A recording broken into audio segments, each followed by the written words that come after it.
problem child because my computer never charged, so I gotta just go without earbuds, so bear with me, please.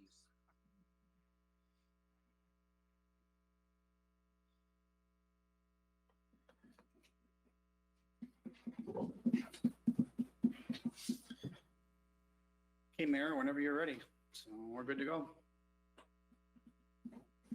All right, good evening, everyone. Welcome to the Hutchinson City Council meeting for Tuesday, June 9th, 2020. Approve the council agenda. Any agenda additions or corrections? Mayor, Council, I don't have any additions or corrections for you. So moved. I'll second. Motion by Dave, second by Mary to approve the agenda. Roll call. Chad? Aye. Dave? Aye. Mary? Aye. Steve? Aye. Aye. Motion carries. Notifications from the Faith Lutheran Church.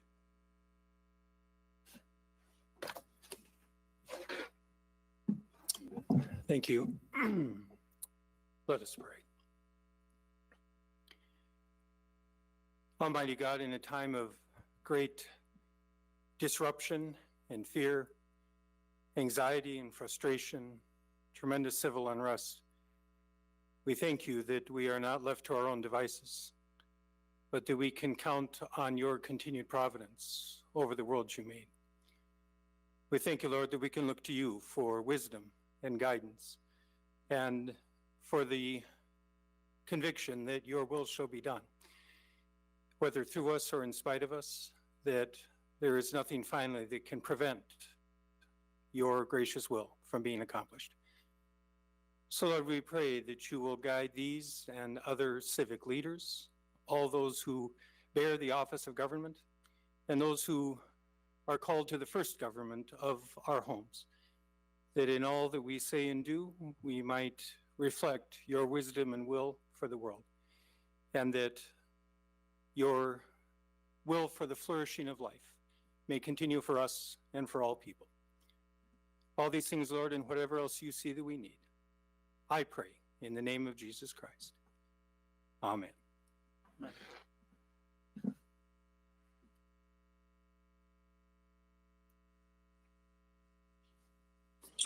Thank you. Next is Pledge of Allegiance.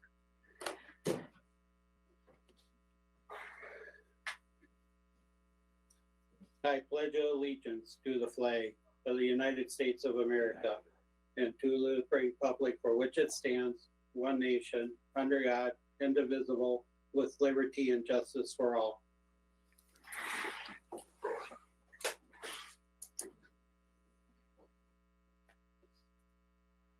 All right, recognitions of gifts, donations, and community service to the city. Does anybody have anything tonight?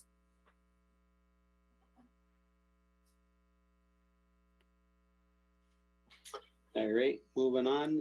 Public comment. Anybody out there, Matt, that wants to address the council? Doesn't look like it, Mayor. All righty. Approval of minutes. We have the budget workshop of May 26, 2020, and the regular meeting minutes of May 26, 2020.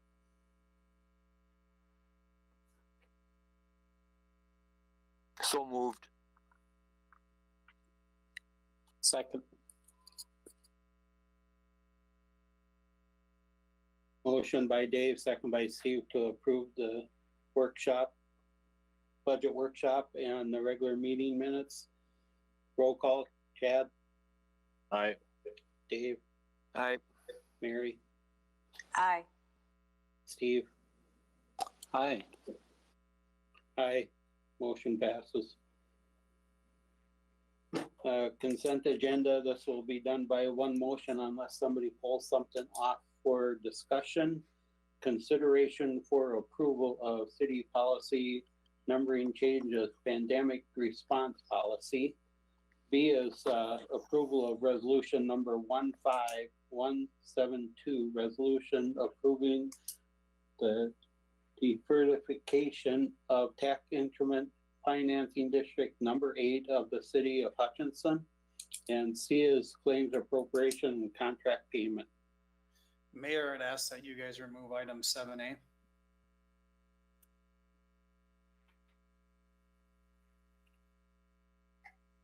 Make a motion to approve the balance. I'll second. I'll second.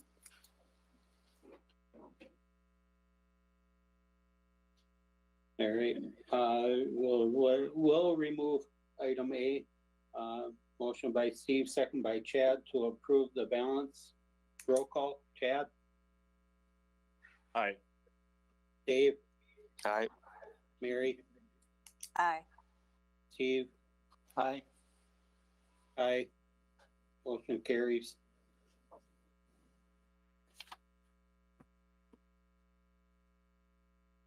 We do have a public hearing, but we will jump ahead to, Gary, we do Oh. have 7A. I just had oh, I'm sorry.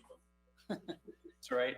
We had some minor changes that we had made to that was handed out to you yesterday and then included on your desk tonight. With kind of the later discussion regarding the pandemic response plan and the COOP, we wanted to change the title for this policy to have it more focused on what it affects, which is staffing. And then we just changed some of the purpose and the policy statement to better reflect the title. And so that was why I asked you to have that removed from, I was just asking to reconsider though that new policy with those changes.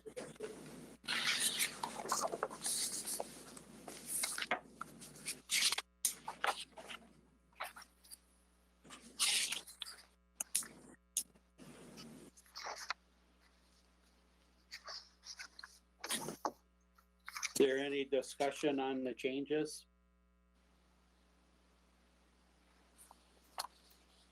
Negative. I'll make a motion to approve it with the changes. I'll second. Motion by Chad, second by Mary to approve with the changes. Roll call, Chad, Aye. Dave, Aye. Mary, Aye. Steve, Aye. aye. Motion carries. All right, Matt, now we can move on, right? Yep, we have a public hearing scheduled for 6. Obviously, we've got 20 minutes before it's 6 o'clock, and so I had asked the council to move down to address unfinished business. All righty, under unfinished business, ordinance number 20-814, ordinance amending chapter 112, liquor regulations to allow hotels.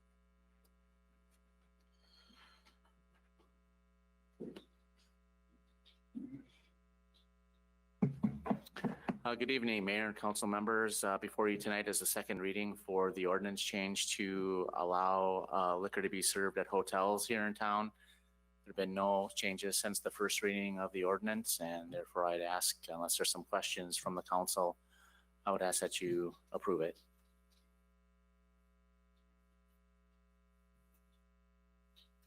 I'll make a motion to approve. I'll second. Matt, or Mark, after this gets approved, how soon could someone apply? Well, under our ordinances, the ordinance obviously would have to be published first. And then once that's accomplished, and that'd be approximately 10 days from now, they'd be able to apply after that.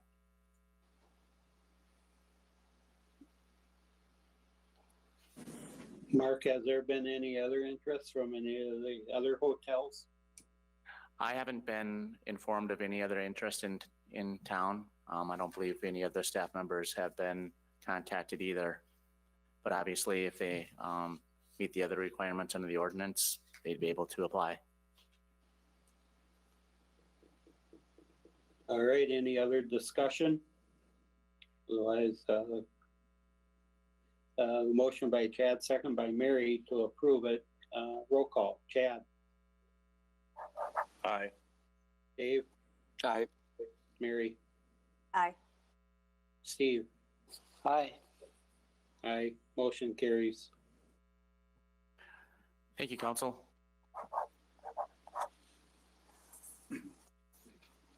All right, we'll move to new business. Resolution number 15173, resolution authorizing the sale of $2,670,000 general obligation improvement bond series 2020A. Mr. Andy. All right, good evening, Mayor and council members. As you know, we bond annually to finance our roadway improvement projects. We're starting that process just a little bit earlier this year due to the Main Street project. As you know, MnDOT required that we advance our share of those projects costs up front. That was roughly $3.2 million. We sent over to MnDOT back in April, so looking to recoup those costs a little earlier this year with this bonding. So the projects this year we're bonding for, obviously the Main Street projects, the lion's share, and then we have some minor costs related to the alley to the west of the VFW, and then some utility connections for the Civil Air Patrol out at the airport. This debt will be structured to meet the guidelines of our debt management plan and will be paid from the city's debt tax levy and the special assessments collected from the benefiting property owners. It'll be a 15-year term on the debt payments, and with our special assessments, typically over a 10-year period, that will apply to the Main Street assessments. However, we're looking at delaying those payments 1 year. So instead of normally being the first year of payment in 2021, we're looking to have that first payment in 2022, just to help out those businesses who have been adversely impacted by the project. The VFW assessment will be collected over a 5-year period. We've already collected $20,000 towards that assessment, so the balance of $17,352 will be collected over the 5 years, 2021 through 2025. And then I believe the Civil Air Patrol assessment is expected to be paid up front, so that will not be part of this bonding process. And with that said, I guess I'd like to introduce Nick Anhut. He's the Senior Municipal Advisor with Ellers, and he's here tonight to review the pre-sale report for this bond issuance. Thank you, Andy. Mayor, council members, Nick Anhut from Ellers and Associates. It's good to see you all, albeit from this setting.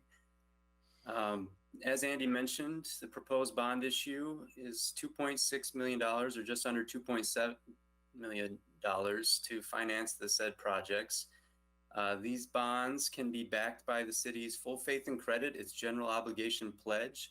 That pledge essentially is a pledge to the bondholder that the city will use its full faith and credit, its ability to levy taxes or use whatever other financial resources necessary to pay back the investor.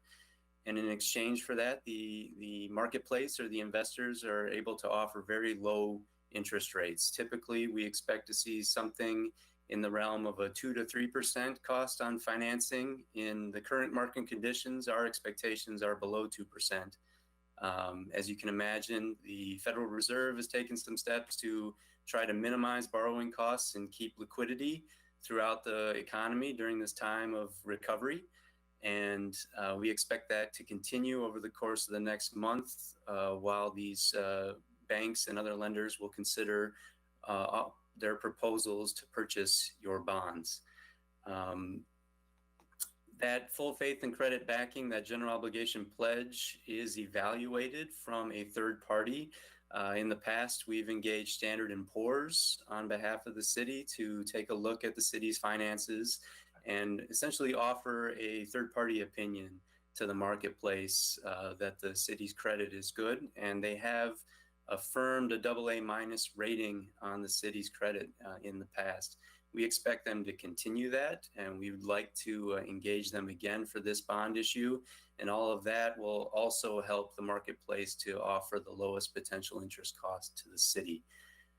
These bonds will also be tax exempt because they are public projects in a public resource, and you'll achieve the benefit from that tax exemption as well. That said, our current time frame, should the council choose to move forward, we expect to put offering documents together go through that evaluation process with Standard & Poor's and come back before this body again at its first meeting in July, with proposals in hand to award the sale of the bonds. It will be at the determination of the council at that time whether or not to move forward on the basis of the lowest potential interest cost to the city. We are seeing a very healthy bidding environment right now, despite the economic concerns in the global economy. There is quite a bit of flight to quality is what the term is, that quite a few investors are maybe not willing to put their skin in the game in the stock market, but they're looking for safe havens to put their money in. And so municipal bond funds have been overflowing, taking in orders over the course of the last month and a half. And so that also has helped drive yields, or the interest rates charged to you, lower over the course of this last 2 months during the pandemic. So we expect that to carry forward for the next month, or even into the fall, as the recovery starts to hopefully pick up steam. But so it is advantageous to you all right now in terms of this project in particular. And we believe that there is a very strong bidding environment, and we expect to see some very low rates in July. All that said, we've also talked with Andy about potential refinancing opportunities if there's anything that the city can engage in right now. And we've determined that there's really nothing viable at this time, even though rates are very low. There are some bonds that the city could potentially prepay in the future, and refinancing would lock you out of the ability to do that in the future. So we've had that discussion. We think it is wise to hold off on those right now. The savings potential isn't that great. You are already paying fairly low rates, albeit maybe not 1.5%, but just north of that. But you will be able to potentially evaluate those again in the future, or hopefully, if the plan comes through, you'll be able to prepay some of those balances and structure your debt levies in the future, commensurate with the plans that Andy mentioned. All that said, there's nothing new. This is a fairly standard bond issuance for the city. You've been active in the marketplace over the course of the last several years as you've moved forward with these types of improvement projects. We expect that the marketplace is very receptive. They understand, they know the name of Hutchinson, and we hope to deliver some positive results in a month. But I'll be happy to address any of your questions this evening. Thank you. Thanks, Nick. Does anybody have any questions for Nick? Well, I don't know if this is for you or more for Andy, but Andy had mentioned where they'd be structured to meet our plan. Set pretty much like a level payment going forward and over the life. Is that what's kind of expected or planned? Right. This one, we are expecting more so of a level debt service. We had been dealing with that tax gap or the levy gap in prior issuances, and at this point, we don't have any concerns to fill a gap at this point, I guess I should say. So yeah, this issuance will be structured more consistently on a year-to-year basis. Okay. Thanks, Andy. Sure. Any other questions for Andy or Nick?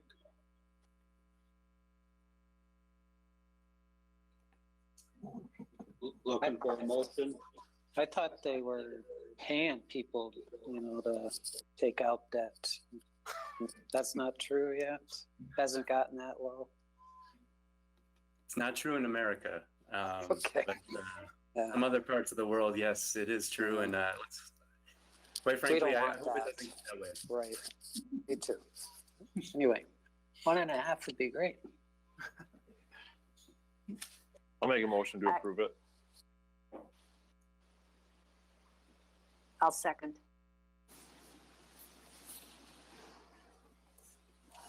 Motion by Chad, second by Mary to approve. Any other discussion on it? Roll call. Chad? Aye. Dave? Aye. Mary? Aye. Steve? Aye. Aye. Motion passes. Thanks, Nick. Thank you all. Have a good evening. Moving on, pandemic response and continuity of operations of plan. Mayor and council, obviously, as we've spent the last couple of months going through the COVID-19 pandemic, one of the things that staff has done is really try to prepare not only ourselves, but future generations to potentially have to go through another pandemic somewhere down the road. Hopefully it won't be again in our lifetimes, but obviously that's a possibility. And so we previously had a pandemic response plan. It was probably 2 or 3 pages. I think the last time it was touched was in 2007.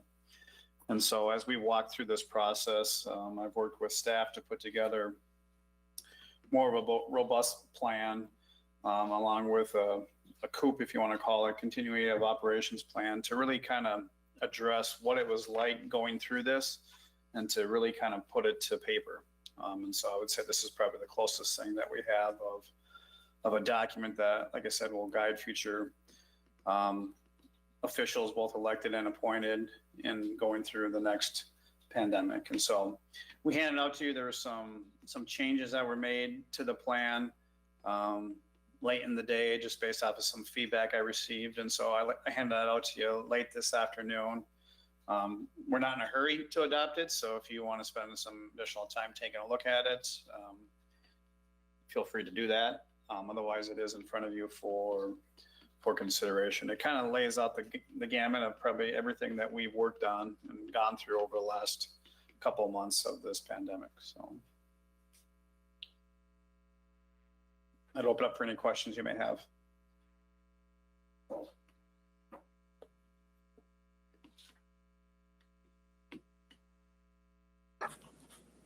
Anybody have any questions? Yeah, Matt, just this question on your page 15, crisis counseling, the public changes of business practices in response to a pandemic emergency. Changes may include social distancing, facility closures, program changes, increase in telecommunications, suspension of non-essential functions, and alternative ways in conduct business with the city.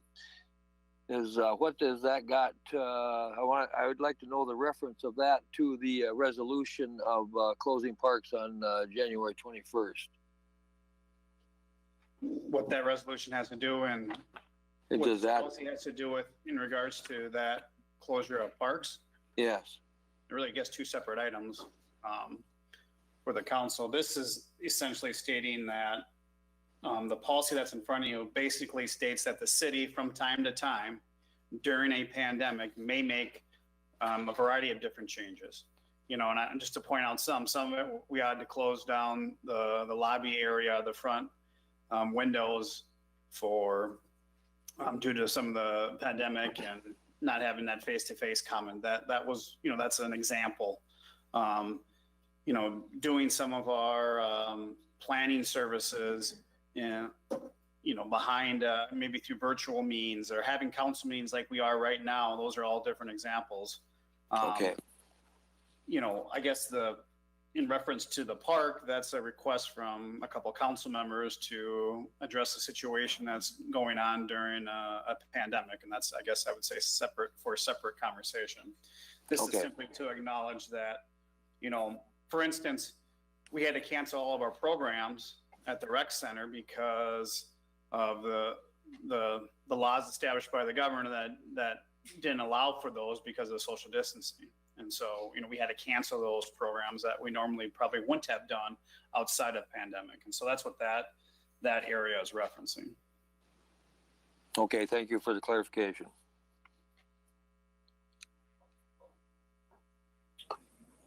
Any other questions for Matt on the pandemic response? I think it looks good, Matt. There's a lot of work that has gone into this and it's kind of uncharted waters, so it's good. Thank you for the work. Obviously give credit to all the various departments from public safety to HR. This is kind of a snapshot of the various different things that we had to do over the last couple of months, kind of put all into one document. think it's a pretty good improvement over what we had. You think? Like 100%. One thing I was wondering about, Matt, was in section 8, it mentions the new telework policy that we're going to be adopting probably right after this.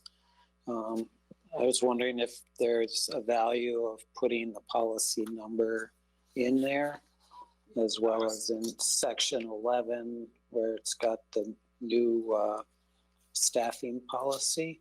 I'll be honest, I tried to take the numbers out, just realizing that anytime we change a policy or update it, then we'd have to go back and update Sure. another policy or another. Yeah. So that's why I was trying to make it a little bit more vague, just so if things change, we don't need to change more policies because Sure. of that. Okay, that's fine. There's not any other discussion. Do we have a motion? I'll make I'll a make a- motion. Go ahead, Mary. I'll make a motion to approve the pandemic response continuation operations project or plan. I'll second that.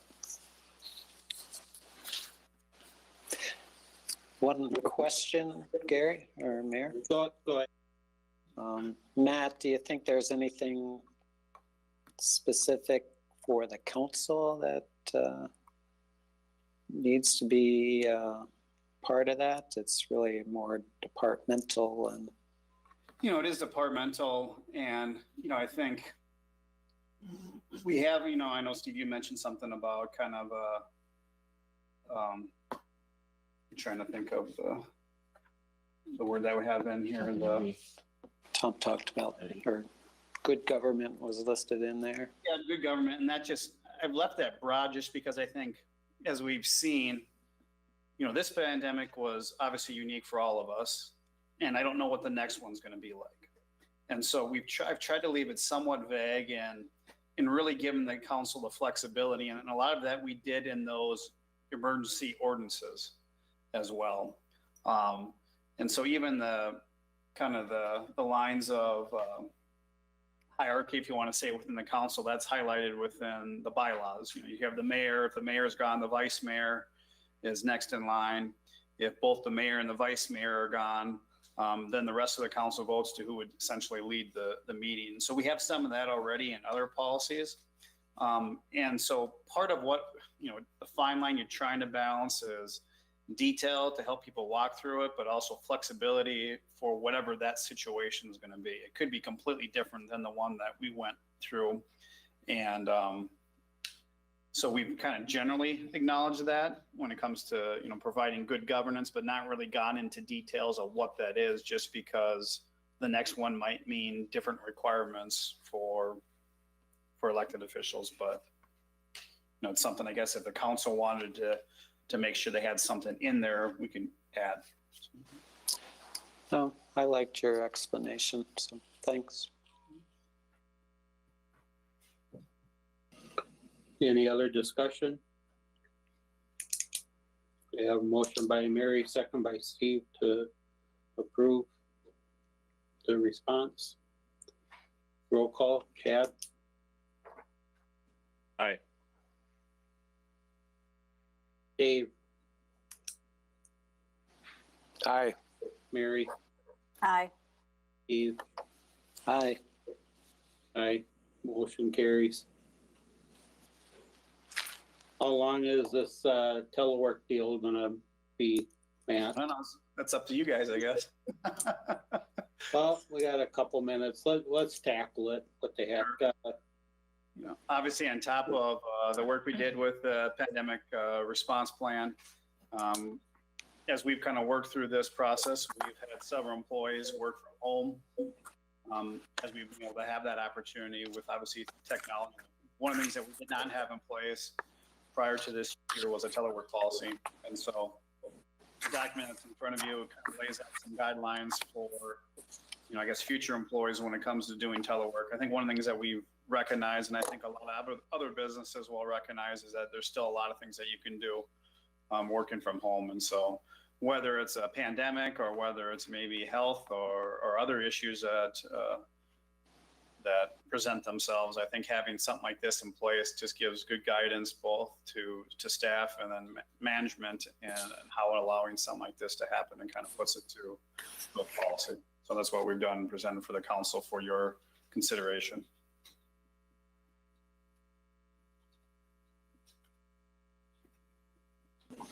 Do you have any questions for Matt on the telework policy?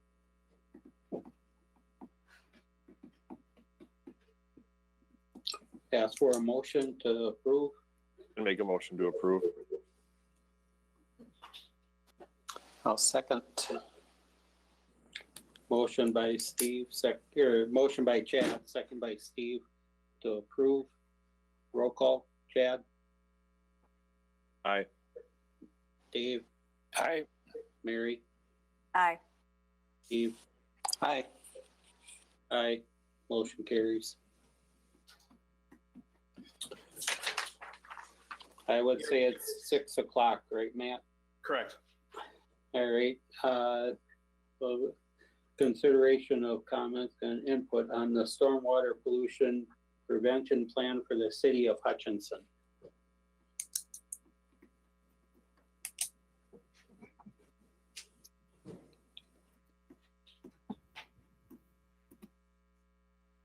Ready to rock. Good evening, council members, Mr. Mayor. This is somewhat old hat now. We've been doing this for a long enough period of time.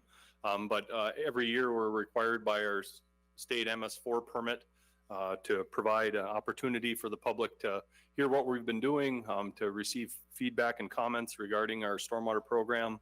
And tonight is our public hearing to accomplish those requirements. Please feel free to ask any questions when I get to the end. Regarding the presentation itself or the annual report that was included within your packet. Number of components as part of our MS4 program include public education and outreach. I'll work through these one at a time. Our public education and outreach efforts include Park and Rec Community Ed Stormwater page, Stormwater web page as well, where there's information regarding our stormwater program and different tools and educational brochures and things along those lines on the website. Stormwater brochure that's included within our utility billing each year, and then stormwater BMP details distributed to developers and builders, outlining the requirements associated with our program, and then our annual public meeting, which we're holding tonight. Rain Barrel program is also a component of that. We use that as an opportunity to connect with people, answer questions regarding stormwater and things that they can do in their home.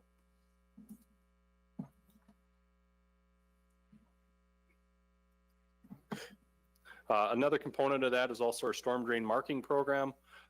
We have this as an opportunity for people in the public that are interested in volunteering, be it school groups or public community groups, to take interest in doing things that they can to help mitigate and remove contaminated stormwater from our system.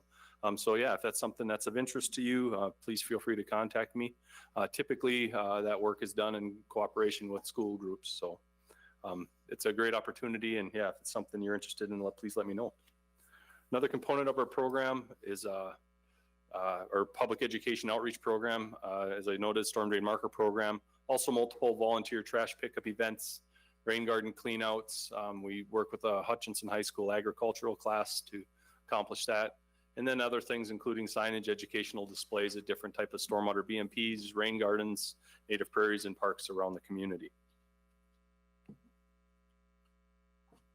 Key component as well is our illicit discharge detection elimination program. There's a number of pieces that go into that, from understanding what we have as a system, how we maintain that system, and then also educating the public as a component of something like tonight, and helping to identify what those things may look like. Illicit discharges are really anything that's not wholly constituted by stormwater. So a large pile of grass clippings, concrete washout, spilled paint. The traditional is the car parked over a catch basin where they're draining their oil. Thank gosh we do not see those types of things anymore, but yeah, anything that's not clean rainwater shouldn't go down the drain. So As part of our system, we have 110 ponds, of which 56 of them are city-owned and operated or operated. Over 3,800 catch basins, 1,300 stormwater manholes, 94 miles of stormwater lines. And then we have 76 points of discharge from our storm sewer system into public waters that include South Fork Crow River, wetlands, and McEwen Creek. Our stormwater system map is updated on an annual basis as we do maintenance or expand our system, or if we have to leave or discard components of our system. So we update that map on an annual basis as needed. And then responding to illicit discharge complaints. Those come from a number of different sources, primarily city staff and then residents that see something out of the ordinary or something that doesn't seem quite right. We'll get a phone call. Typically it comes in via email or a phone call to me, and then we respond accordingly according to those complaints. A couple sample photos of what illicit discharge can look like. Some of them can be very obvious. In the top right, you'll actually see a white milky substance running right into a catch basin.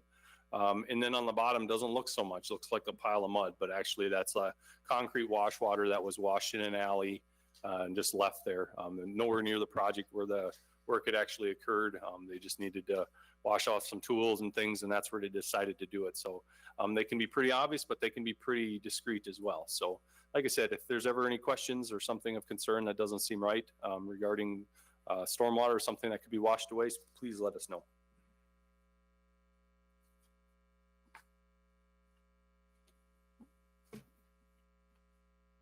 Stormwater inspection program also is included as part of monitoring our MS4 and the different components of that. Conducting staff training with our city staff that are out and about, see these things on a daily basis. So if they see something, they can let us know as well. And then distributing educational materials to the public through brochures, opportunities like tonight, or HCVN, whatever it may be, giving people an opportunity to improve their understanding of what stormwater illicit discharges are. And then we also maintain a stormwater call number to receive those complaints should anything come up. The phone number is 320-234-5682.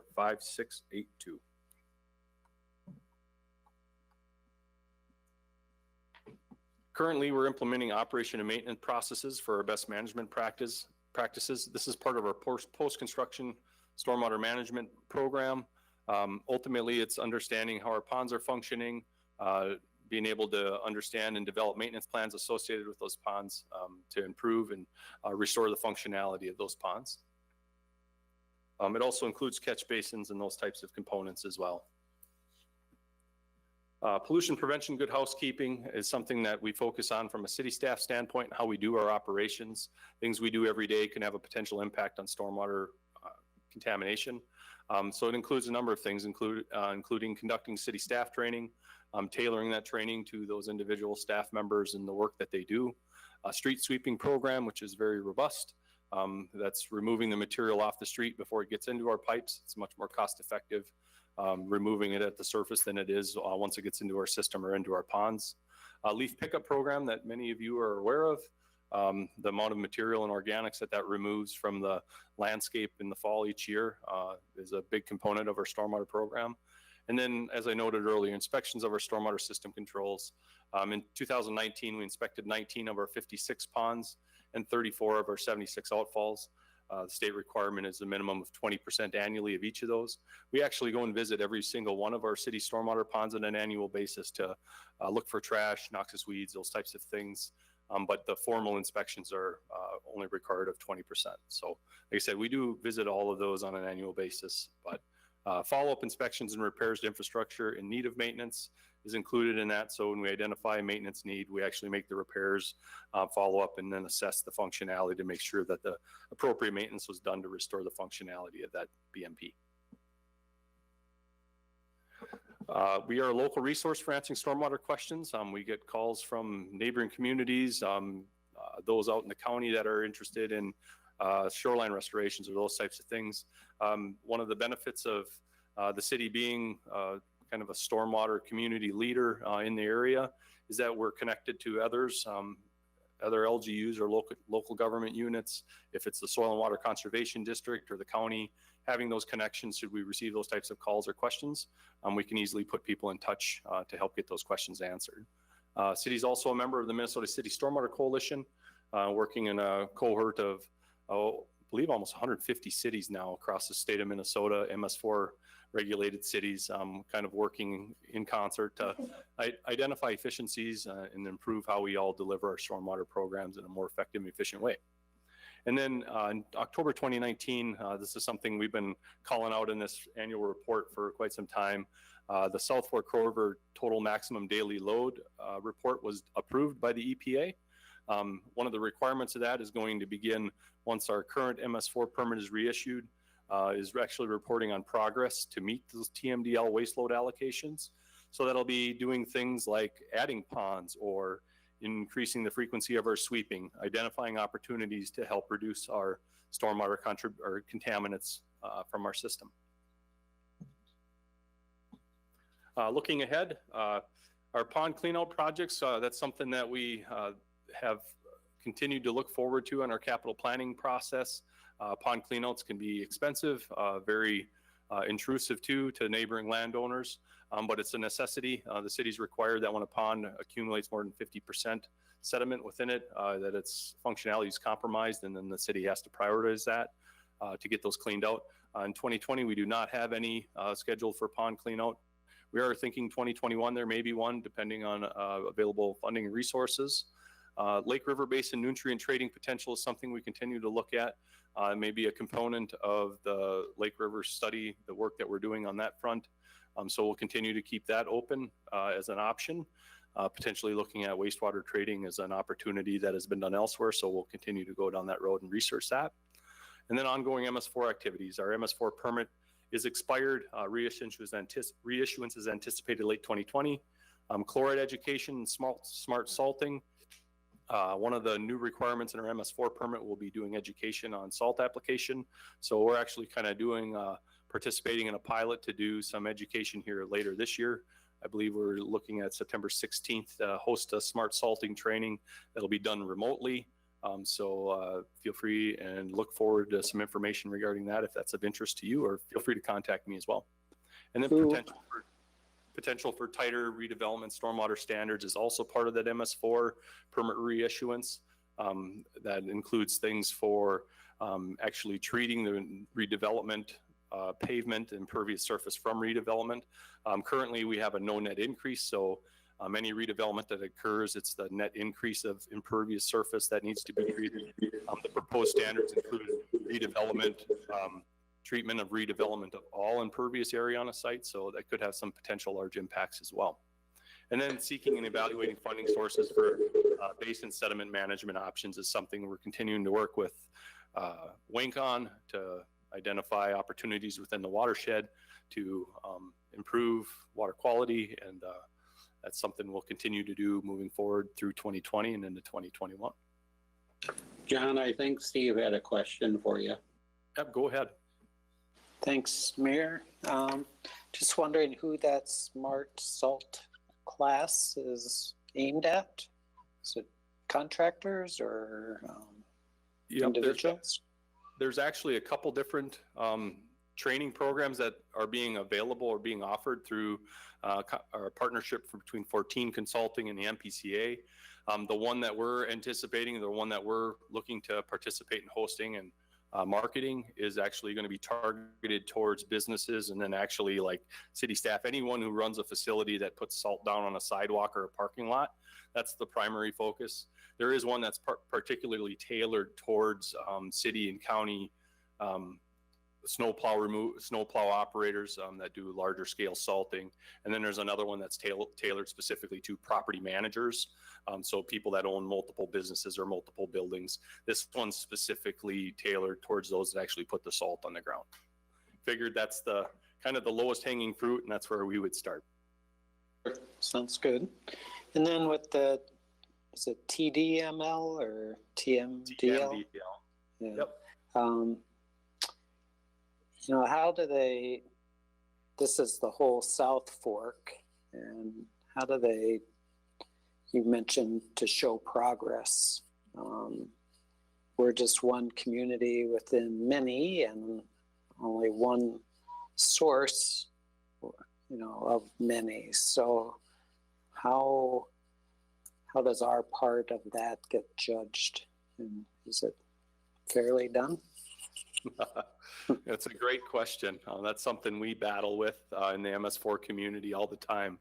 The MPCA has taken an approach with MS4s in particular because we don't do extensive monitoring, basically end of pipe monitoring. We don't do those types of things to be able to say we have a net reduction in this pollutant 2019 compared to 2018 and so on and so forth.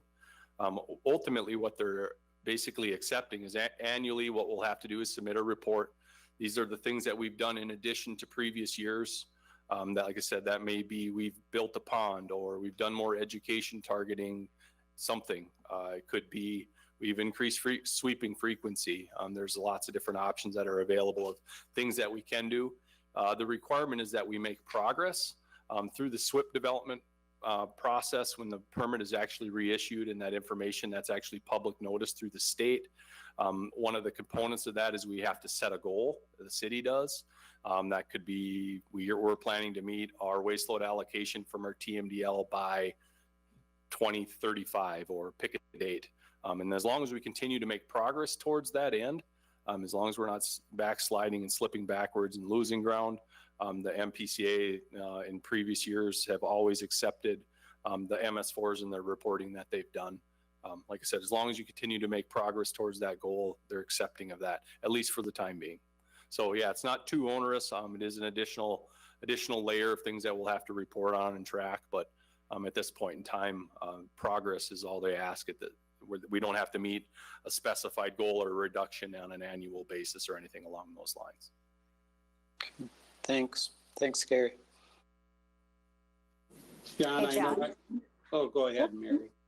Go ahead. John, I have a question for you. When you talked about the cleaning of the ponds, and you said when it's like at 50%, you clean those, is there a specific time frame for that? I mean, how many, is it a year? Is it 2 years? How often do you do a pond?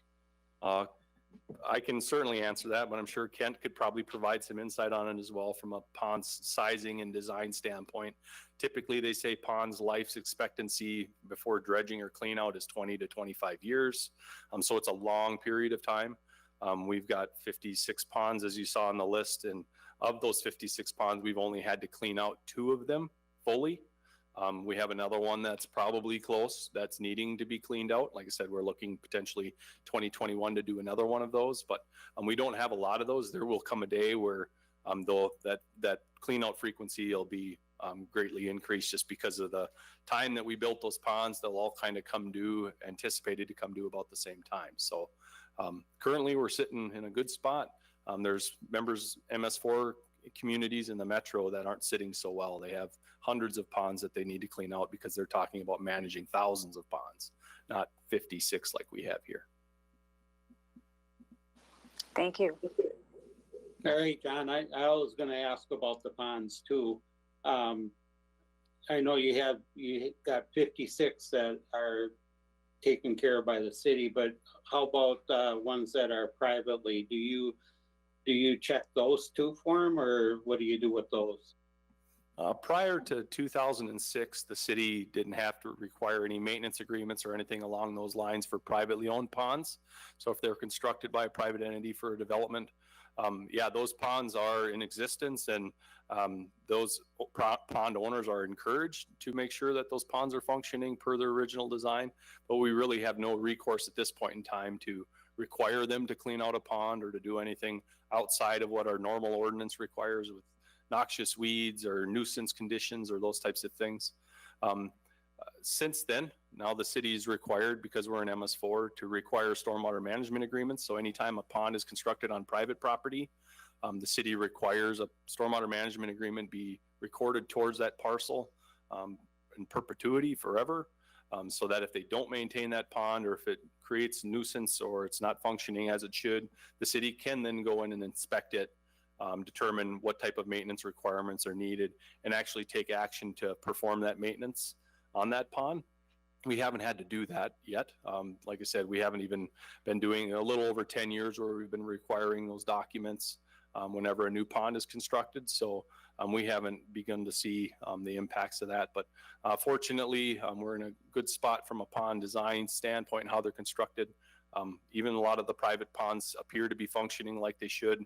Usually the telling time is during a huge rain event. If all of a sudden they're creating nuisance flooding or other types of conditions like that on neighboring properties or on their own parcel, that's usually a good time to initiate that conversation. And more often than not, it impacts the property owner themselves, because that's where their water's going. And if that pond's not working properly, it's going to more than likely impact their property first. So it's a pretty good incentive to make sure that their pond is functioning as it should. All right, thanks, John. Welcome. Is there any other questions for John?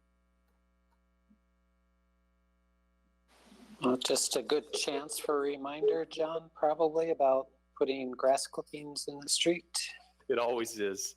I like the phrase wholly constituted of stormwater. If it's not clean rainwater, it shouldn't be in the street. It shouldn't be on pavement. The classic one is grass clippings being blown into the street. Other ones too for people to be cognizant of is if they're washing off their driveway or something along those lines, try to get the sediment up into their lawn, whatever it may be, if it's through sweeping or if they're going to hose down their driveway, try to get that as cleaned off as possible before you do such things to try to minimize those types of impacts. Like I said, it's not just grass clippings, it's how we clean our cars in our yard, or how if we wash out a driveway, or what we do with the leaves and stuff in our gutters. There's lots of different things that we do that can have a potential to impact. So be smart about it. Another great example, that's a leaf collection program. Put your leaves out the night after your garbage is picked up. That way, it's not sitting there for 4 or 5, 6 days and it rains on it and then it accumulates and it plugs pipes and those types of things. So be smart about that. The city asks that you be diligent and make sure that you don't put that out until the night before it's going to get picked up. And that's the primary reason why, is we want to try to minimize pollutant runoff from stormwater. And that's a great opportunity at the LEAF program to get that materials out of our system. While at the same time, I think we can do that effectively if people are diligent and conscious of the decisions they're making and when they put that out into the street. All right, anything else for me or for John? Open it up for public comment.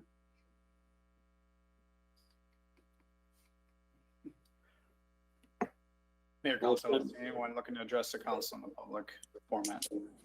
Make a motion to close the public hearing.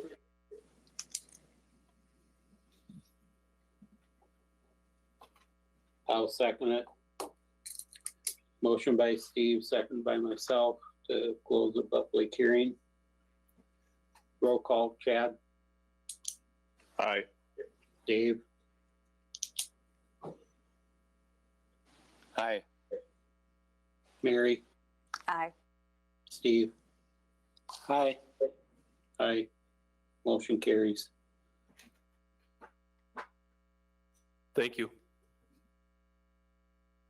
John, there's no action you need from the council, is there? No, the annual report on the staff level, we don't require council action to submit that. I know we asked for it, but definitely if there's any objection to that, but yeah, we'll proceed with submitting the annual report. Thank you. Thanks, John. Back to new business. Resolution number 15174, temporary restriction use of certain parks on June 21st, 2020. Mayor and council, this is a resolution was put together in response to some concerns expressed about the water carnival and the fireworks display that's scheduled for Sunday, June 21st. I will note that we did hand out a new copy of the resolution yesterday afternoon and then included on your desks tonight. This is in reference to some of the changes that have taken place with the most recent executive order by the governor, and those changes are noted in red. And so some of the concern is with, I guess, an overgathering of people within public parks.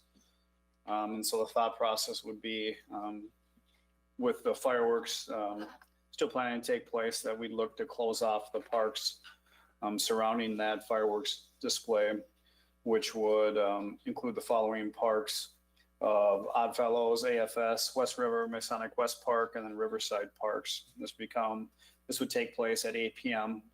To midnight on June 21st, 2020. So that's in front of you tonight for consideration. Matt, am I correct? You know, you had spoke to the Commodore about this, and he actually noted that they would be okay with the parks being closed, and because one of their goals is to try to minimize group gatherings and stuff like that, right? Correct.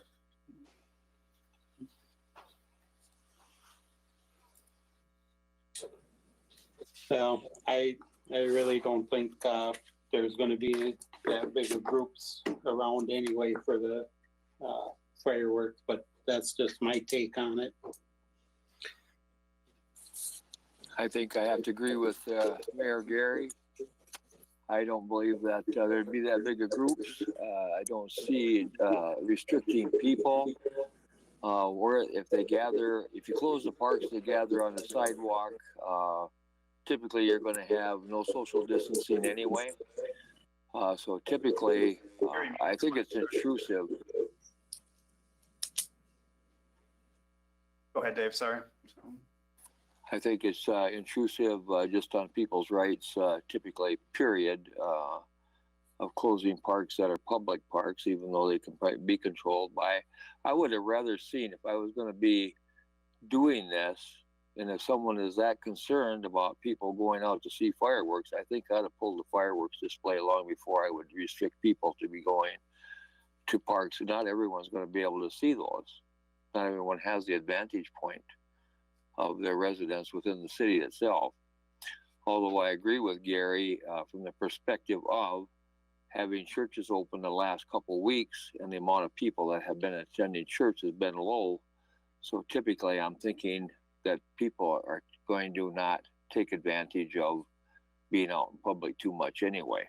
So I don't see the advantage of doing that, protecting.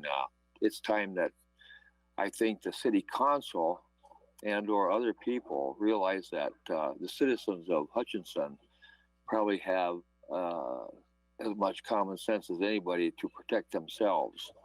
And I think we're overstepping boundaries. I'm going to abstain from the vote due to my previous volunteering with the Water Carnival. I don't want any perceived conflict of interest.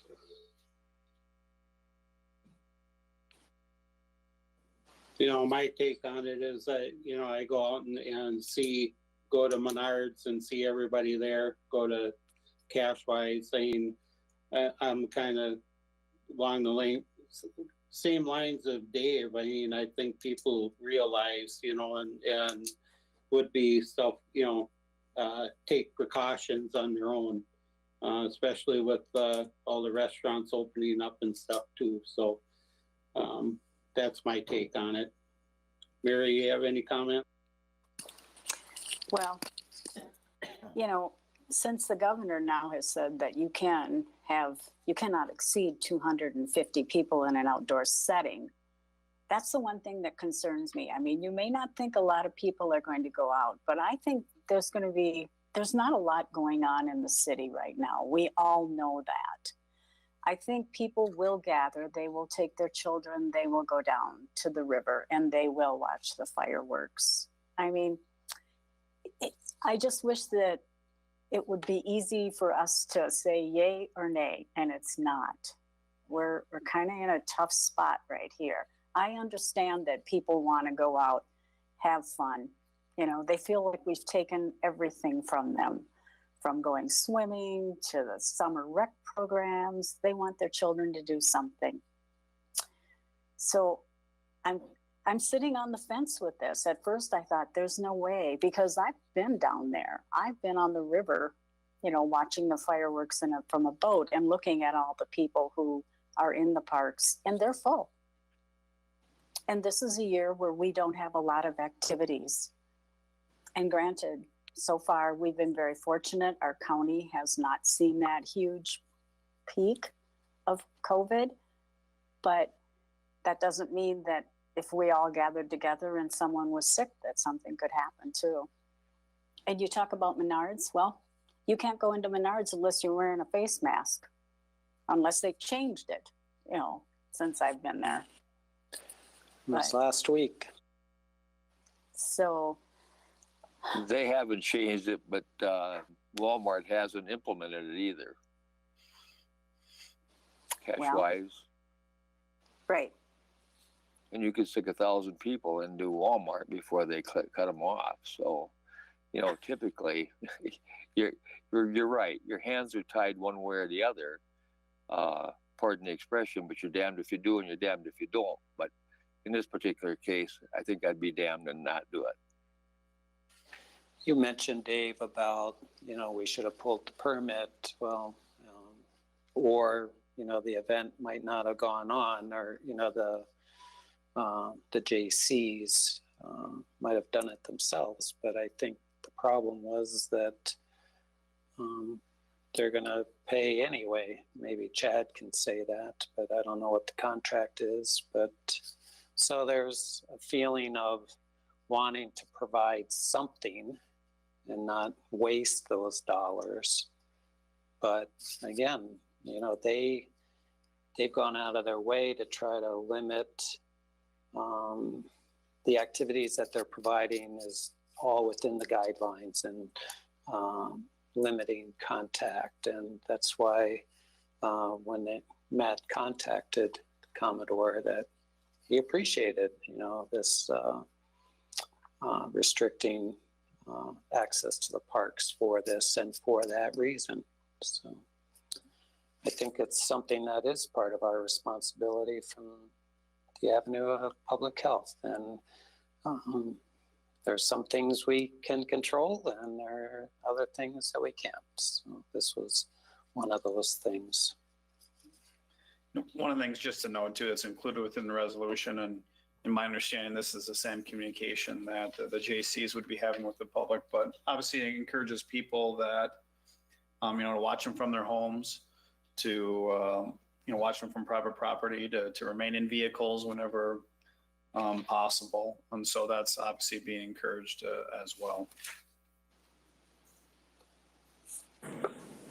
So if we are going to have a large group, I'd rather have a lot of area for them to spread out in instead of being forced out to the outer fringe. And I did talk to the Commodore too, and I just kind of relate to him to, you know, it was up to him to kind of make the call. So I'm thinking that I'd rather have the parks open so people can spread out. Agreed. Is there any more discussion?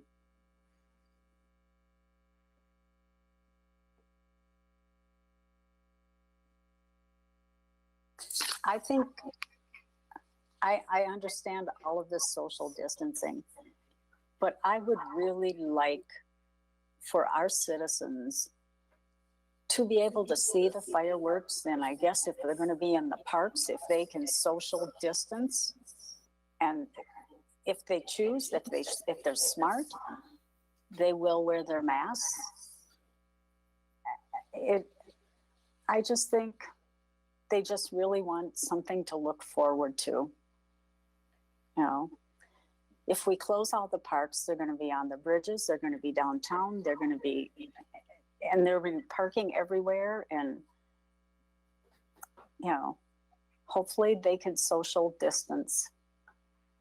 You know, my mind has changed since the last time that we first talked about this, you know, because the governor has changed his views on things. So it does open, and maybe we won't have 250 people. Maybe we count them. I don't know. Mary, That's I my view. agree. Mary, I agree with you. I think if people want to go down and we just, tell them to, if they're going to be out and about, to wear masks, if they feel comfortable doing that, I think that's all we can do.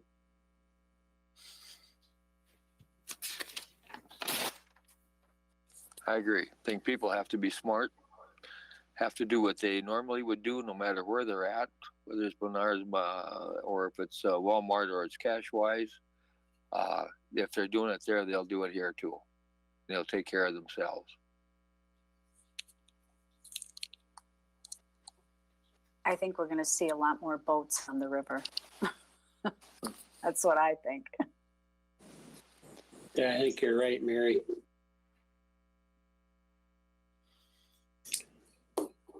Any other discussion?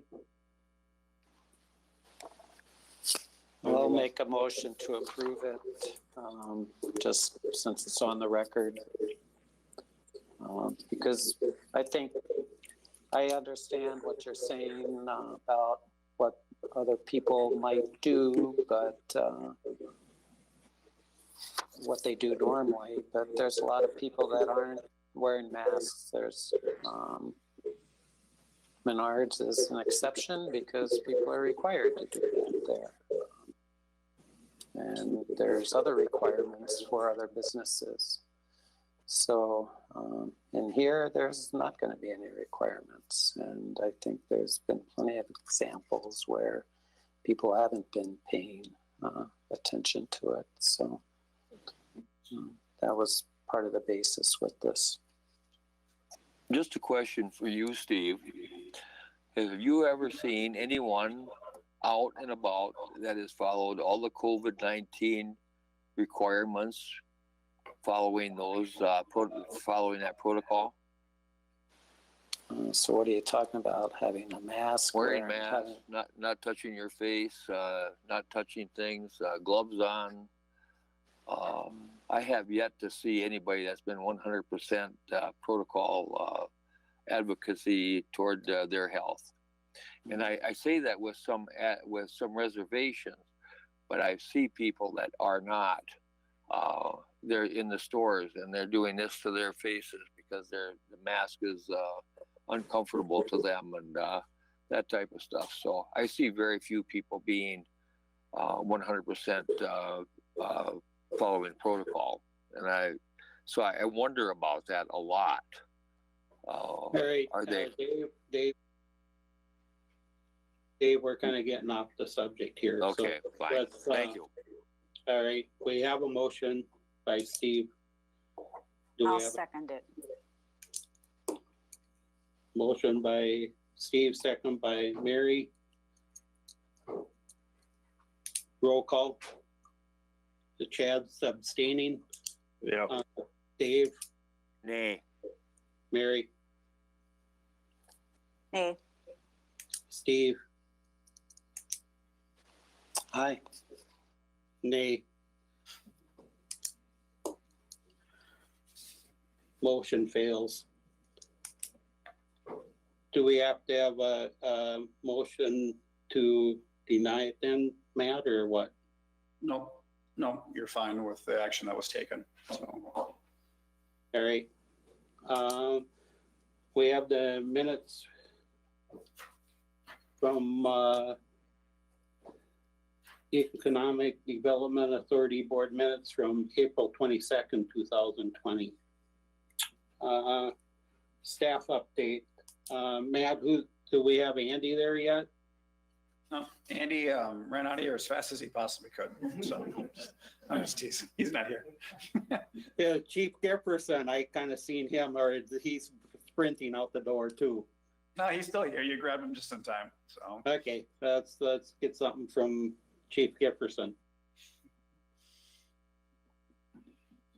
Mayor, Council, I guess I don't have a whole lot to offer. I would like to let you know we're right in the middle of an enhanced enforcement effort for hands-free law. So on occasion, I get asked if that's still a problem, that type of thing, and I can confirm that, yes, that is still a problem. So I guess I would encourage the citizens out there to continue to abide by the the hands-free law. And I guess this is fair warning for everyone out there. So you just give them all warning too. Yeah, So. that's all right. We'd rather them abide by the law than give them a ticket. But Can I ask a question? yes, go ahead. Just curious what we do as a department when you have events like has transpired recently, and there's other examples. Are there discussions with officers, like learning opportunities, you know, that come out of this? Sure. Something good that other departments get to improve, or if you want to say benefit from, but. Right. Well, first off, I'd just like to say, I think we do a pretty good job of educating our officers and implementing policies that much of what is being discussed right now is already in policy at Hutchinson PD. But also, I think you'd be a fool if you didn't take the opportunity to educate and take lessons, and if nothing else, just reminders as to how we should be doing business. And we certainly have been doing that over the last, well, we take those opportunities all the time. It doesn't take something on this type of level for that to happen, but certainly we've also taken this opportunity to do the same thing. Thanks. Yeah. Chief Gifferson, how is the detours and everything going, the traffic flow for you? I think okay.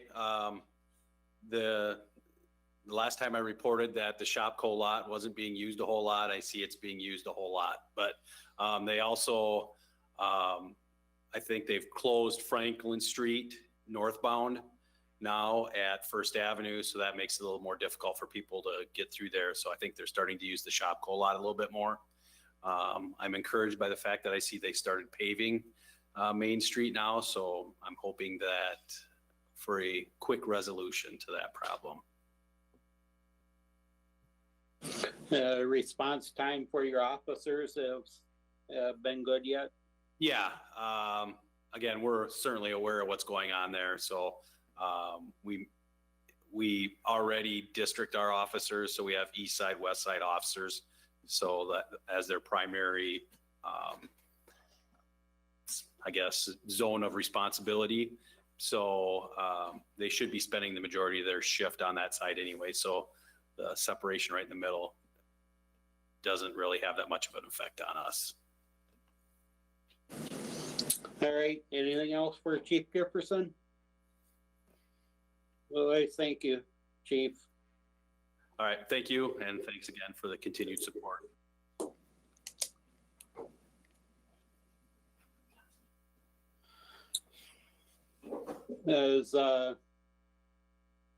Is John, I seen John took off. He's right here. He's looking at me, so he's not close to the, you don't have anything else for us? Went out a week and a half ago. So weed notices? Tall grasses, so, Oh, yeah. tall, he says the tall grass and noxious weeds notices went out last week. Yeah, they get cut, so. Okay, thank you. Yeah, thank you. So that was kind of nice. He come right here, right to the source. How about, is John Olson there tonight? No, he's not. Nope. All right, let's jump to Kent then.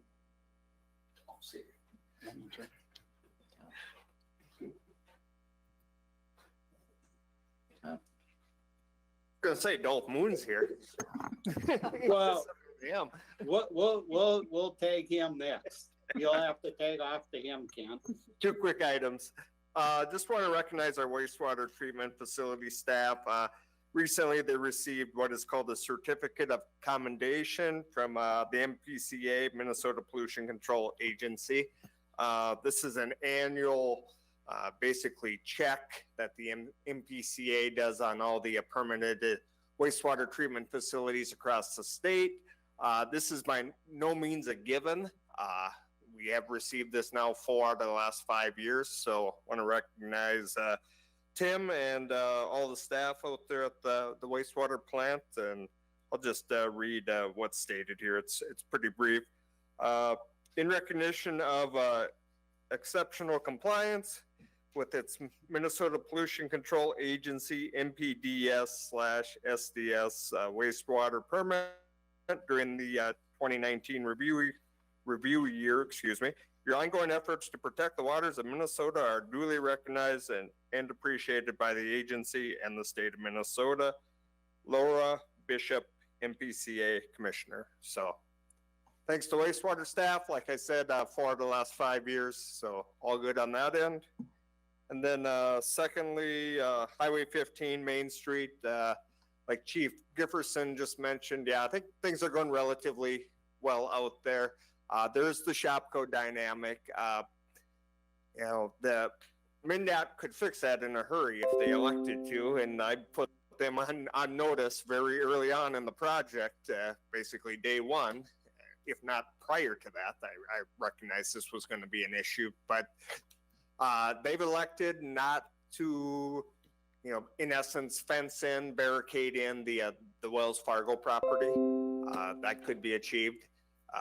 You know, from the city standpoint, we could also barricade the access point into the Wells Fargo lot off of First Avenue North. But I guess, you know, that could cause issues, and especially with the configuration that exists basically within the last week with the concrete paving, you know, just beginning. So I think at this point, we're better off just letting it be, unless it becomes too much of a you know, a desired route for people. So I don't know if there's any questions on that front or. All right. Otherwise, yeah, concrete paving has started. They did do the center line pass the other day. They're going to go up to Litchfield and start some paving. They have to reconfigure the paving machine to do the outer lane passes. So they want to take the machine up to Litchfield, apparently do the center line, and then reconfigure the machine, do the outer lane passes up in Litchfield, then come back and pick up on the concrete paving out here thereafter. That's just part of the process. I think they're well ahead of schedule. There's no doubt about that, especially on the concrete paving front. And yeah, looking forward, really the push now is to get the utility work done through 2nd Avenue, the 2nd Avenue South intersection, get the concrete curbing, work through 2nd Avenue. That'll allow the contractor then to satisfy a staging specification and then begin to proceed with the utility work through the 3rd Avenue South intersection and then all the way down to 5th Avenue South to address the utility work in stage 4. So that's really the next big milestone. And hopefully Hoffman Concrete is, like I said, following close behind with the concrete paving operations. But yeah, it's only basically the second full week of June. I never imagined we'd be at this point. And obviously weather, I think the pandemic to some degree has helped the cause. So it's a good thing out there. Can't, don't jinx us. Yeah, no, I think it would take a lot to jinx it at this point, but you never know. How about 15 South out by Walgreens? Yeah, no, that's a good question. Yeah, they started the removal of the concrete sidewalk and some of the pedestrian ramps down there on the south end. Yeah, it's the same concrete. I misspoke. Actually, they're called Minneopa Contracting now. It's not. It was Hoffman out of Mankato, but different name. Minneopa is going to be starting on the sidewalk work on the south end. The specification for completing that work as they go with the sidewalks and the curb ramps, once they remove it, they have 14 calendar days to have it back in service. So obviously it's sidewalks, so you know it's a day or two and people can be walking on it shortly thereafter. So yeah, they get 2 weeks after they do the removal operation. So I think what we're going to see is a lot of sidewalk and curb ramps just being progressively removed and replaced. And then ultimately, once that work is done, the bituminous overlay, the unbonded wearing course operation will come in later this summer. Anything else? Nope, that does it. Dolph didn't sneak off. You want to take off he's him there. quick? Thank you.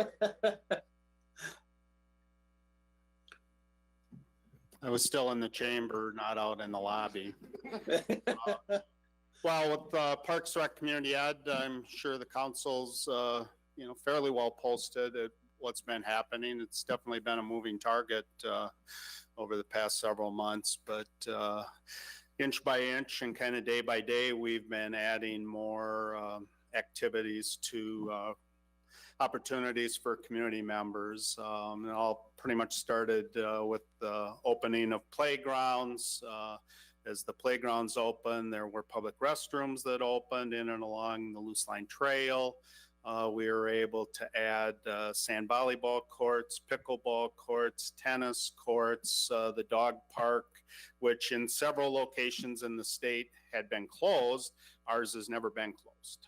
And there's people utilizing it quite frequently. Definitely an uptick in trail users. This past weekend, we were fortunate enough to reopen our campground, which was a process in and of itself.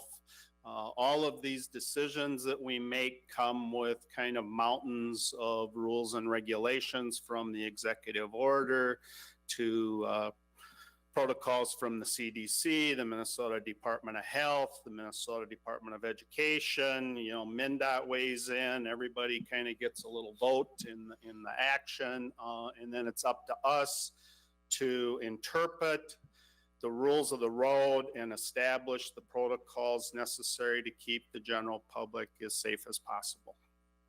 I would agree that, a lot of that starts with personal responsibility. We're not forcing people to use the parks, but we make them available for people to use. People need to make a decision in the best interest of themselves and their family. And our role is to hopefully provide as much opportunity as we can. Currently, we're looking at beginning programming in some sports camps, and there's rules of how many pods of players you can have on every type of court, football field, baseball field. And then the user groups make a determination if they're willing to abide by the kind of the rules of the road. And then our role is to help facilitate their utilization of these various amenities within our community. We met with figure skating and hockey last week. Typically, we run a 3-week season. We were prepared to open that facility for them with the protocols that are established for ice arenas, which is about an 8-page document. They chose not to have the rink open this year. I think they're just going to try to gear up and be hopeful that the fall ice season will be able to include games. I think the biggest sticking point on most of the activity, and I think it was, there was some basketball player that always said practice, practice, practice. People want games. And until those rules are relaxed enough to have games, I think some things probably won't start. But I think those things are right around the corner.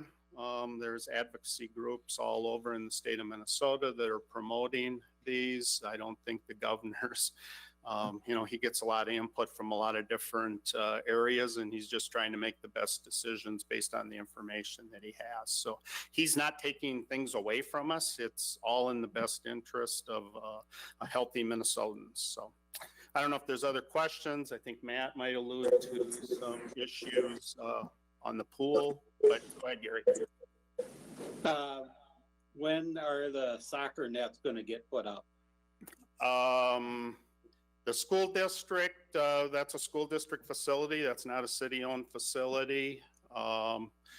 There was some hope that some things were going to start on June 1st, and then the Minnesota State Soccer Association kind of pulled the pin on their season. So locally, it was, decision was made that they weren't going to the Hutchinson Youth Soccer Association, decided not to do anything. Well, thanks a lot, If they're- Dolph. Now I can't interested- go home. Now I can't go home and face the grandkids. Yeah, but as things start blinking on, I do know you can have 4 pods of 10 people on a soccer facility that don't interact with each other, that can kick a ball around. And like I said, there's about 8 pages of rules for soccer, what you can do and what you can't do. But I would say a lot of these activities are going to start coming on toward the end of the month and the early part of July. Dolph, is there a website or something that people can go to that could get that information? Yeah, if you just, Google, Minnesota Department of Public Health, and there'll be enough reading material to keep you busy for a good long time. You can go to the Minnesota Department of Education. There's volumes and volumes of information and protocols that need to be in place for these activities to happen. And then our role is to do what they say. We're also encouraged. We've had 4 or 5 small events based on the number 10 at the event center. And so we're bringing things on as fast as we're allowed to have them happen. And I think if the community can, understand that, nobody's trying to be punitive on this, that we'll make the decisions with the information that we have, and we'll blink things on as fast as possible. And that make sense for the community to get them going as soon as we can.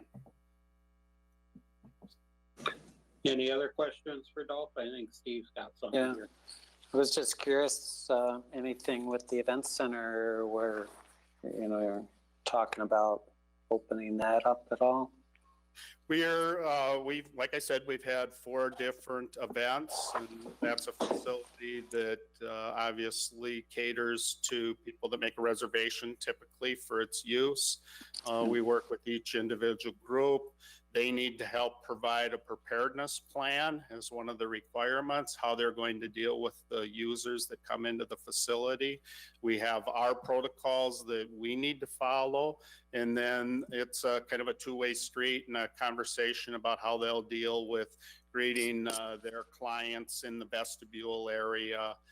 No more than 10. Now that's going to be expanded to 25. We do have a church group that's made a decision that they're probably not going to come back the entire summer. They just made a decision as a congregation that they're not going to come. And I guess we respect that. It creates some other openings on Sunday that might be available for other community uses, because one of our functions out there is to rent the place. So we want to try to do that to the best of our ability.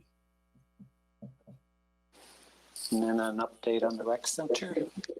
The rec center project is coming along. The welding, it doesn't seem like there's a lot of work happening there, but in the inside, the structural supporting system for the new roof, it's a lot of welds in that roof to meet the current codes, and they're in there on a daily basis. They started putting their anchor plate around the perimeter of the building to start doing the brickwork.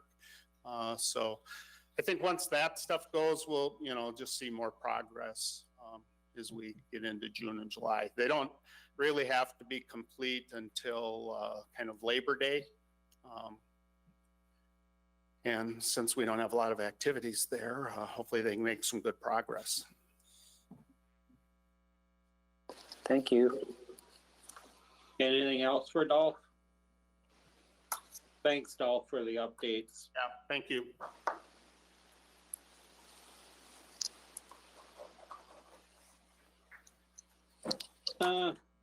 Steve, why don't we start with you tonight then? Okay. Sorry. I had 2 things. One was a request from someone, but I think when we did our park master plan, I had made some pin notes or whatever it was called at that time. But anyway, they were asking about, you know, possibilities of adding some picnic tables down, maybe one by Little Crow or one across Girl Scout Park, that area, you know, to where you could look over, you know, have lunch and be down by the water. We have a lot of benches, but it's a little harder to have lunch or maybe have a couple people sharing things. So, I know we added one in Library Square. I noticed over kind of by where the popcorn wagon area used to be. And then there's one over on the, what would that be, the northeast corner, which gets a lot of use with the ice cream shop. But just wondering about other opportunities for some picnic tables. So, that was one thing. And then the second question was, I kind of miss the fountain in the river, and, you know, just wondering what that might take. I know never really did hear what happened to the last one. But then, again, is that something that could be looked at restoring, and what would that take? I don't know. Yeah, see, if I can touch on a little bit, it's actually, at least when it comes to the fountain, it's something that I know I had representatives from Citizens Bank address me regarding that, and I think it's something that, you know, we're continuing to look at. Basically, the old one it was shot, and so we were looking to have to purchase a brand new one, and we were looking at some alternative options as well in regards to lighting and stuff. And so I think with kind of everything going on, I don't want to say that it's not dead. It's still something that it's on the list of things to address. I think we're just trying to get through this summer construction season first. So. Picnic tables, could that be looked at adding a few around? I don't know what the rest of the council thinks. So. I think that's something we can look at doing at staff down in that area. It's not a big deal. So. I'm fine with the picnic tables. The only thing I would say is make certain if we have the picnic tables that there's trash receptacles there, so that trash can be put there and not on the earth. Okay? Thank you for that. I think that's a good thought to have it down by the river there. I mean, even on the other side in Fireman's Park, you know, kind of nice for families to get out and, you know, be able to watch the water go by and have lunch. So I'd like to add a few down there if we could. Is that all you had, Steve? Yes, thank you. All right, Mary, how about you?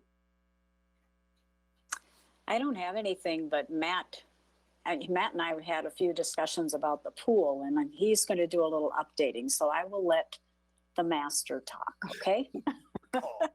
Yeah, the master, thank you for that one. So. Yep. Gee, when you said, man, he took off, I was worried. I thought he was running out the door. This new technology stuff. So. I can address that when we get back, when I guess it comes around to me. So. All right, sounds good. Mary, you had anything else? That was it? No, just that, you know, you'll have your fireworks, so just be good. Be safe with your families, with your friends. Keep your distance down there and make it a wonderful event for everyone. And good night. Thanks, Mary. Dave? I guess the only thing that comes to mind for me is I love the progress on Highway 15 downtown streets, so I really like that.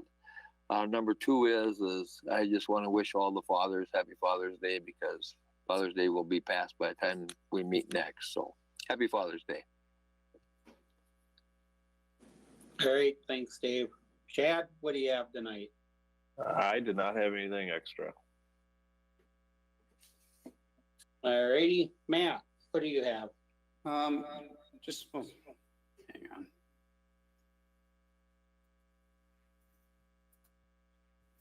on. Just a couple of things. First off, obviously, we had filing for the upcoming election cycle, and so thanks for the interest in that. We had 5 filed for seat 3, 2 for seat 4, and 2 for the mayor's position. So we'll have competition at every position this upcoming election year.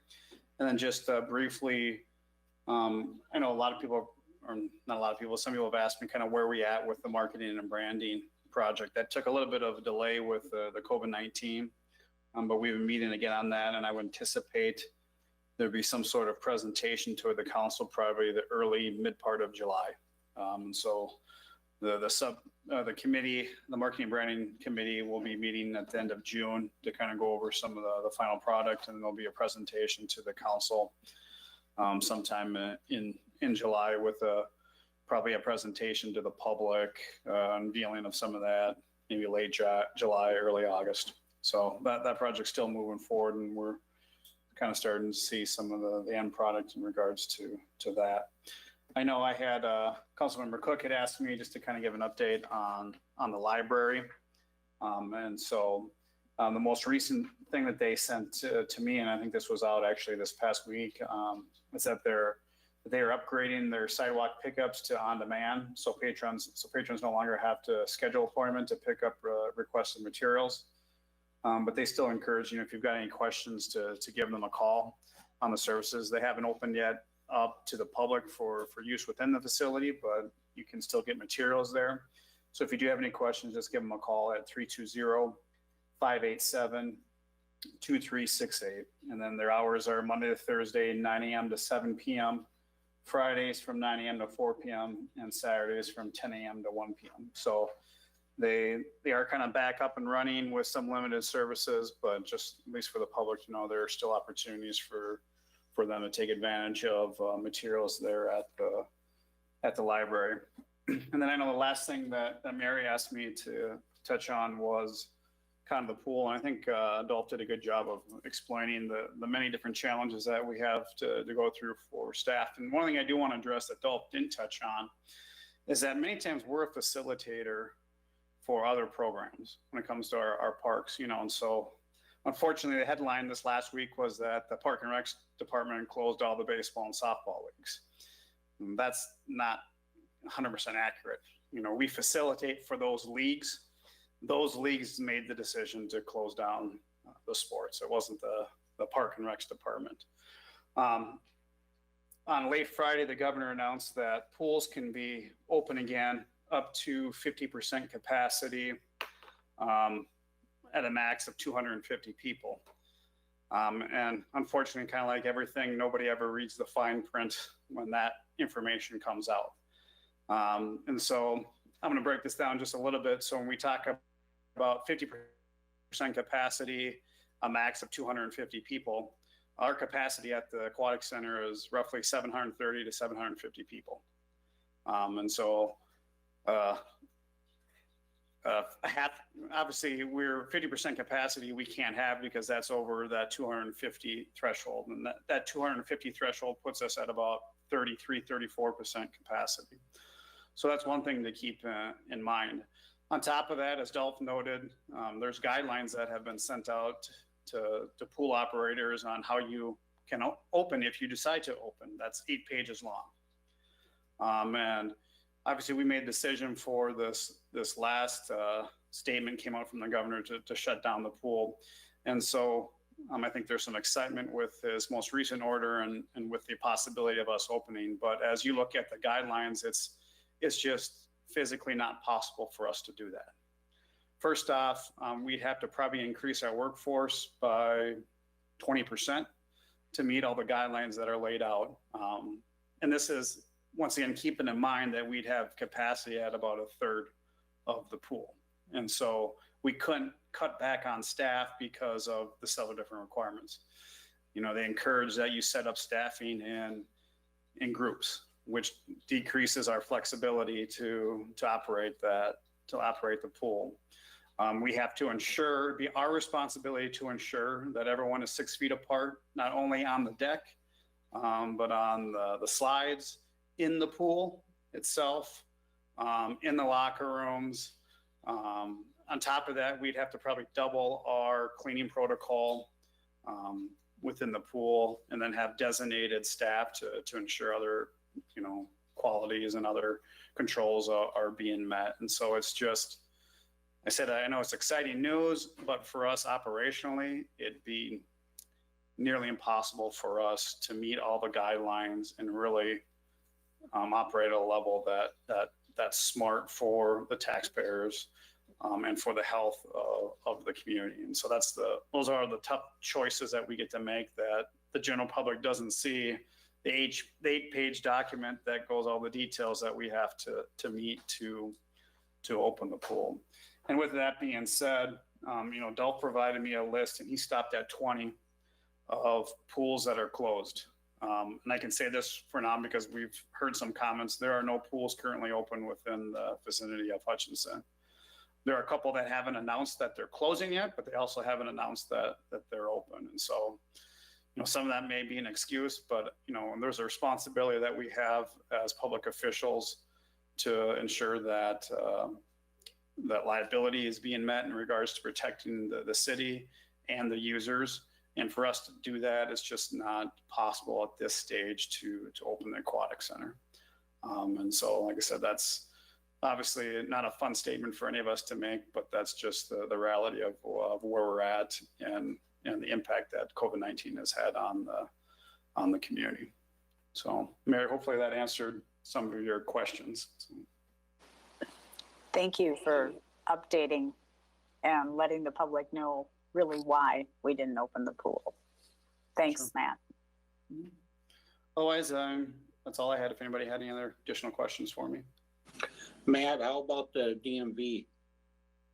The DMV is still open by appointment only, and I would encourage the people to continue to do that by appointment only. I've had a lot of positive feedback from the public in setting that up. I think it's a smooth process. I think the one challenging thing is that a lot of people still don't realize that it's by appointment only. And so we're trying to get that word out and just encourage the public. If you need to get a service done, just call in advance, and it might take some time because there's a lot of people that need to get in and get that service done. But that's still available for those services. Just requires that calling in advance. Matt, the drop box outside has been a great help too to people. A lot of people didn't know that. Yep, and that's obviously an option too, especially for renewing tabs. And from what I've heard, it's a pretty good turnaround, usually 2 or 3 days before you get that back. So It is great. I got my tabs in 2 days. Perfect. Yeah, I agree. It was a slick deal. It only took a couple days for mine too. So, anything else, Matt? I don't, unless you guys have some questions for me. The only thing is, with the DMV, I don't know how much more work that is for them to be doing that, but that Dropbox is really convenient for tabs. I mean, that's something that I wouldn't mind seeing be there. Well, I think, one of the things that we learned through this process is that there's ways that we can do business with greater ease to the public. And I think this would be something that we'll continue to do moving forward in the future. All right, that it, Matt? Yep, that's it. Well, all I had was about the DMV, and actually, I just want to commend Matt and the staff with helping our restaurants getting opened. I mean, there's quite a few that had to get some franchise agreements, Matt. Yep, they need to get some franchise agreements, and some of those that were required, that were looking to expand their services into their parking lots, just had to kind of get a sign off through the city. And we hopefully try to make that as easy as possible for everyone to do that. Well, I think you did, because I had a bunch of compliments to pass on to you guys from people that you worked with. So thanks to you and your staff, that's for sure. Otherwise, that's all I have.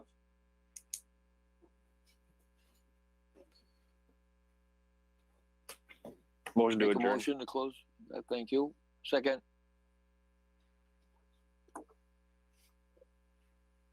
Motion by Chad, second by Dave to adjourn. Roll call. Chad, Aye. Dave, Aye. Mary, Aye. Steve, Aye. aye. We're adjourned.